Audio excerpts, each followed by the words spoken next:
Well, it is July 6th. Where is the Polymega? The Polymega was due to be released today on Walmart.com here in the US. And a couple of months ago, I made a video and I speculated, will they hit this date? And is this console even real? Now, between then and now, of course, it has made its way into the hands of a couple influencers. We've seen it on YouTube. We've seen it in action. And people went on that video and kind of gave me a little bit of criticism, a little bit of hate, and said, look at it, it's great, look at what it's doing. And I will admit that I did see some of those videos, and, it looked like a reasonably impressive product.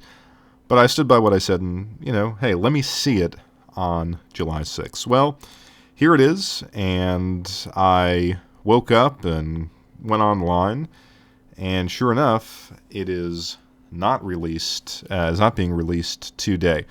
Now, it's interesting. On Walmart, you actually see that the modules, the different ROM dumping modules, supposedly are coming out, but the system itself has been delayed until November. I went on to Amazon Japan because I know that they were going to be one of the distributors, and they don't have a release date for the Polymega console itself. But again, supposedly the modules are available for purchase this month. I'm assuming all of that is a mistake, probably a placeholder date and some kind of oversight or error. I don't know why you'd be able, or why you would want to buy the dumping modules without the actual console. So I then did a little, I would say, superficial sleuthing. I went on to the Polymega website, went on to their Twitter account, and the Twitter account's kind of interesting because the Twitter account has been dead, essentially, or at least heavily curated, so that nothing past early June is appearing. And then on their website, they kind of have a blog post where they tiptoe around the issue. They don't say that it's delayed, but it's coming out very soon. They deliberately do not address the July 6th release date. And as you kind of scroll down to the bottom, they talk about how they're adding functionality. They're adding some kind of a streaming service, the ability to play modern games as well. And so I think the pattern is pretty clear with the Polymega people, and that is, promise something new as you're delaying the console. Like I said, I thought it was an FPGA console, but they walked that back, and so you kind of have this feature creep as an excuse for what I can only assume is a very, very troubled business model. Some people said it's kind of like a pyramid scheme, or they constantly need to take pre-orders so they can manufacture enough to get the console out to the first group of backers. I don't know if that's the case, but clearly this is a company that is in trouble.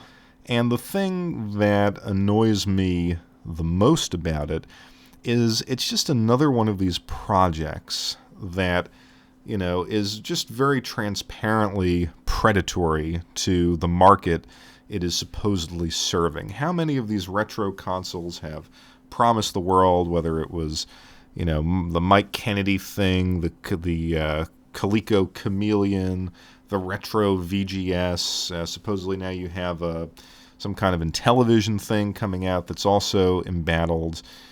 They just assume that because their business model exists and is promising something in the market of retro gaming, that we're supposed to simply fork over, our money to them and then just shut up and be happy if and when the product comes.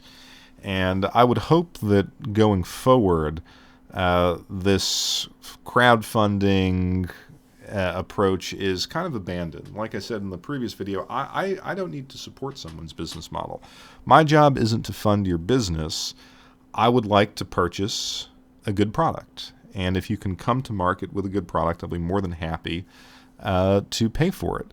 So it's just, I think, insulting. It is disrespectful. I had a lot of hopes for the Polymega, And I think if they truly cared about their customer base and they really, cared about this project, that they would come out and finally, stop with the marketing hype, stop with the spin, and level with the people, who gave their money to this company in some cases, over 2 years ago, and either say, hey, we can't do this, we're going to refund the money, or come out and say, hey, we just couldn't meet the date, especially because in the coronavirus kind of crisis that we're in, I think fans might be willing to listen to, a story in which they were repentant and in which they leveled with their customer base. But instead, and I would have done that a week ago,